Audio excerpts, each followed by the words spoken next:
Ilan ang players ng larong chess? How many players are there in chess game? Katulad din ng ibang mga board games ay meron dalawang players. There are 2 players in chess. Meron tayong board o yung tinatawag na chess board. Gusto ko muna kayong i-familiarize sa itsura ng chessboard. Okay, ito ang itsura ng chessboard, ano? At usually yan ay gawa sa kahoy or wood. At meron siyang 64 checkered squares. At yung kulay ng 64 checkered squares ay green at white. At usually meron namang white and black or black and white na checkered squares. Depende sa pagkakagawa or pagkakayari ng chessboard. Ayan, ganyan, no? Meron siyang black and white checkered squares. Basta 64 checkered squares yan lahat. Ayan, so kung mapapansin nyo, salit-salitan yung kulay. Puti, itim, okay? Ganyan yung pagkakayari ng itsura ng board.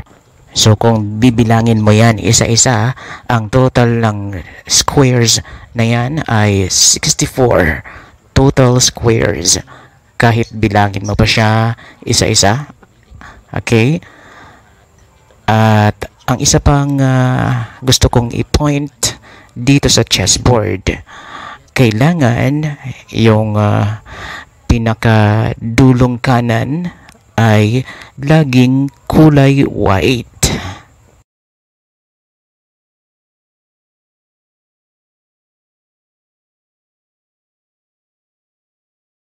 Ito naman ang tinatawag na chess mat.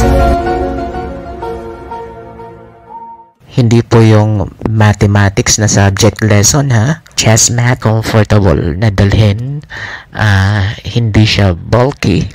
Parang nirorolyo lang siya at nilalatag sa lamesa.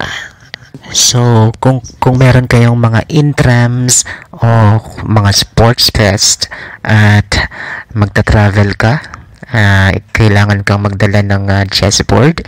So, hindi ka na magdadala ng mga bulky na malalaking mga chessboards. Kumbaga, itong chess mat ay ilalagay mo lang sa iyong bag. Katulad din ng ibang mga board games, ang chess ay salit-salitan ang pagtira ng bawat player or one turn at a time.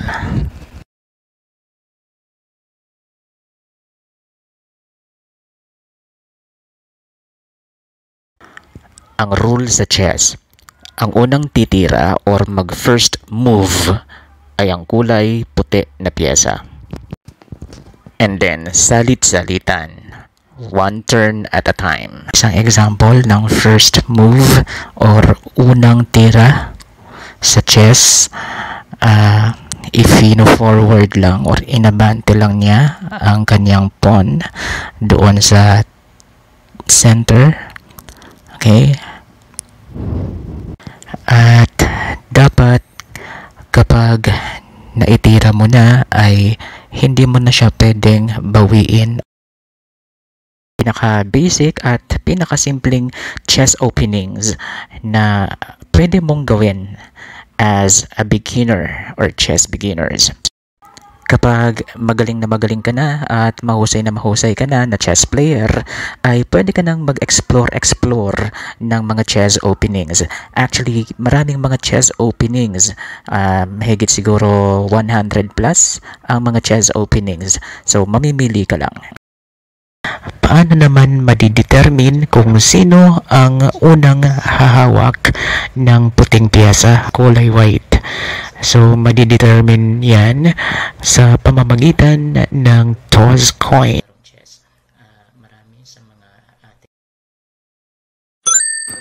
Pero sa mga casual na laro ay pinagkakasunduan na lamang ng bawat player kung sino ang mauuna na gagamit ng puting piyesa.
wala tayong physical na chessboard, so gagawin na lang natin na virtual representation.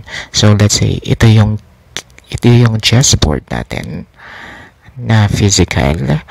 Okay, so ito yung nasa first row. Okay, dun sa first row ay meron siyang 8 squares.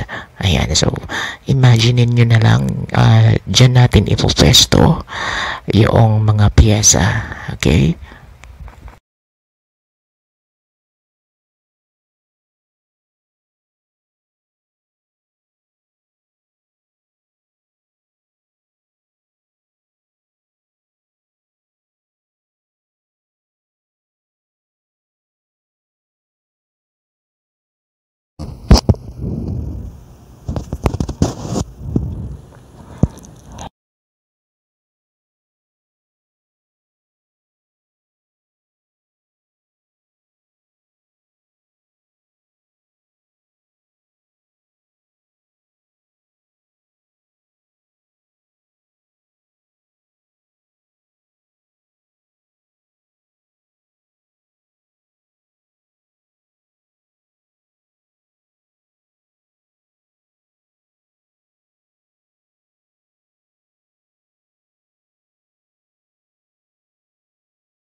bago ka magsimula ng move ay i-double check mo muna kung nasa tamang position ba lahat ng mga piyesa para nang sa ganon ay hindi magkaroon ng kalituhan sa kalagitnaan ng game. Sa mga gumagamit ng physical na chessboard, ay kailangan i-double check mo kung tama ba yung pagkakalagay ng lahat ng mga piyesa o tama ba yung pagkakapwesto sa mga squares. Okay, ang halimbawa ay yung king.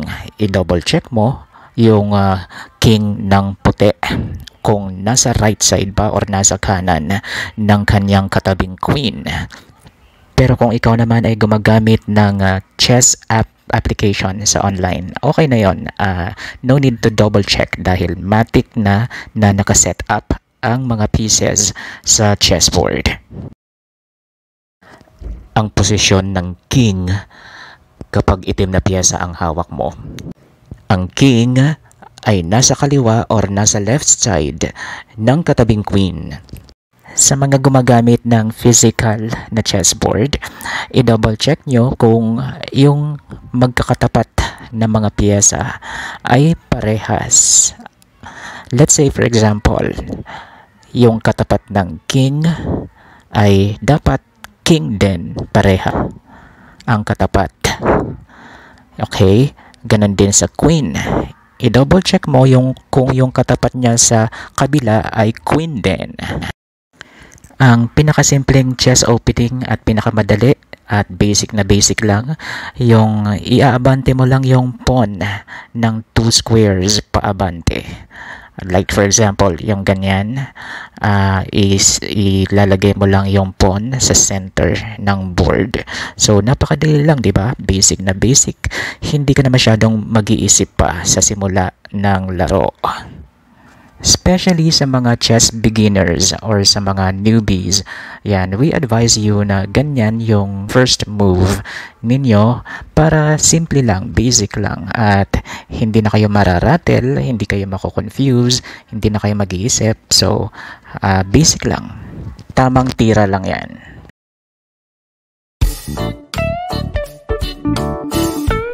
Gusto mo bang matutong maglaro ng chess? Ang video tutorial na ito ay para sa inyo, para sa lahat ng mga chess lovers. Okay, magsisimula muna tayo sa pang-beginners para mas madaling maintindihan at maunawaan, especially yung mga newbies dito sa larong chess. Okay, dalawa kasi ang paraan ngayon para makapaglaro ka ng chess.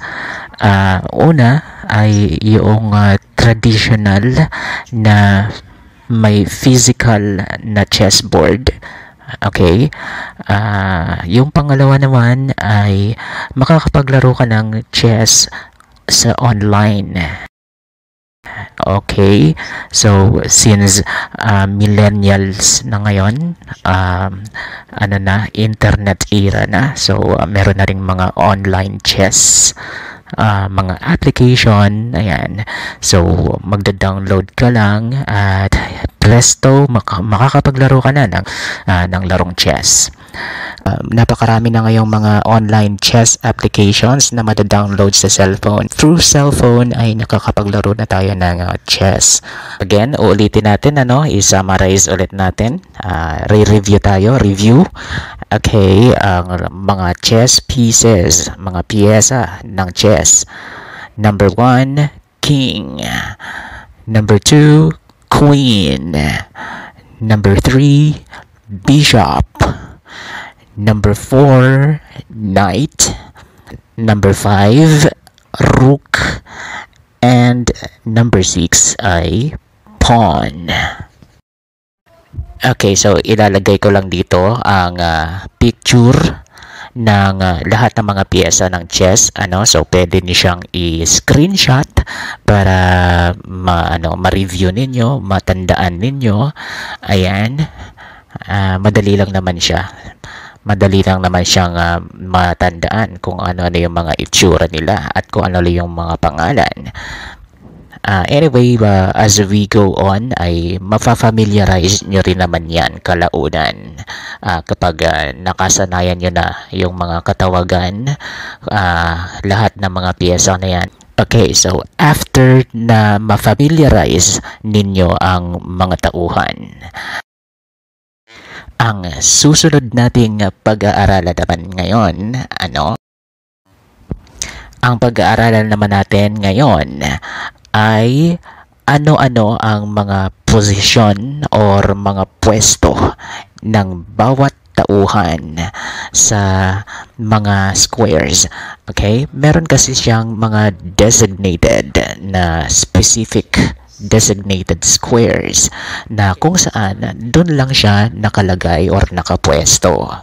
Okay, meron pa rin kasing iba na gumagamit ng mga physical na chessboard. So, kailangan nilang matutunan. Okay, kailangan matutunan nila kung paano sineset up lahat ng mga piyesa doon sa chessboard. Okay, meron kasing mga designated position na kailangan doon lang siya nakapwesto doon sa specific squares. Okay, let's say for example, yung king or yung hari. Meron siyang specific square na kung saan doon mo lang siya ilalagay sa bago magsimula ang laban. Okay? So, in this case, ang king or ang hari ay nakalagay sa first row. Okay? So, sa unang-unang row. At yan ay nakalagay sa fifth column or sa panglima na column. Okay, so yan yung tinatawag na E1. Okay, meron kasi siyang mga coordinates. Ayan, sa mga familiar sa mga coordinate system sa mathematics, sa mga coordinate planes, meron siyang parang kumbaga ay intersection. Okay, doon sa vertical, meron siyang numbers 1 to 8. Okay, doon naman sa horizontal ay meron naman siyang letters na letters A hanggang H. Okay, letters A, B, C, D, E, F, G, H. Yan yung sa horizontal. Okay, yung sa vertical naman, yung vertical ay numbers 1, 2, 3, 4, 5, 6, 7, 8. So, pagka ginamit mo ang intersection system or yung coordinate system, ang pwesto ng king or hari ay nasa E1. So, yan din ang paraan ng pagsusulat or pag-record ng mga chess grandmasters. Ayan. So, yan ang paraan kung paano nila nire-record ang kanilang mga tira or kanilang mga moves para hindi sila malito. Ayan. So, recorded. Ang tawag dyan ay yung chess notation. Okay? Or yung algebraic notation. Okay, so maaring maitanong nyo bakit kailangan pang pag-aralan yung mga chess notations. Importante din kasi yan, halimbawa ay kung ikaw ay nag-aaral ka ng mga chess openings ng mga grandmasters. Yan ang paraan nila kung paano nila sinusulat or nire-record ang kanilang mga moves. So, para mapag-aralan mo rin kung ano-ano yung mga chess openings, so kailangan marunong ka ring bumasa. Okay? Marunong ka rin magbasa ng mga chess notations. Ganyan din ang mga nakasulat din kasi sa mga libro. Kung ikaw ay bibili ng mga libro, yan, mga chess books, yan, mga ganyan, mga chess notations ang mababasa mo. So, kung hindi ka familiar sa mga chess notations, hindi mo maintindihan. Hindi ka makakapag self-study. Kumbaga, So, importante din yan kung halimbawa, wala kang kalaro, so ikaw lang mag-isa, solo flight ka. Ayan, so kung solo flight kang nag-iisa ka pero gusto mong matuto or mag self-study, ay syempre kailangan mong magbasa ng mga chess notations na yan yung mga ginagamit din ng mga chess engines. Let's say for example ng mga stockfish, yan para yan yung mga ginagamit sa mga analyzation ng mga tira or ng mga moves. So paano malalaman ang mga good moves or yung mga bad moves or yung mga blunder kung hindi mo matututunan yung mga chess notations. So anyway, parang ano lang yan, parang preview lang natin yan, ano? Hindi muna tayo magfo-focus dyan. As a beginner, as a newbie, so pwede muna nating laktawan yan muna. Okay? So ang mahalaga kasi dito ay papaano natin matututunan lahat ng mga moves or yung mga tira ng bawat piyesa. Bawat piyesa kasi ay meron kanya-kanyang sariling moves or tira. Kumbaga sa mga online games, kung familiar ka sa mga online games, meron siyang sariling skills. Ayan, parang mga online games, ayan, so meron siyang sariling skills or meron siyang sariling moves or tira. Okay, halimbawa ang king or yung hari. Ano ang tira or move ng king? Okay, so ang king ay tinitira siya na paisa-isang square. Okay, again, ang move ng king or hari ay paisa-isang square.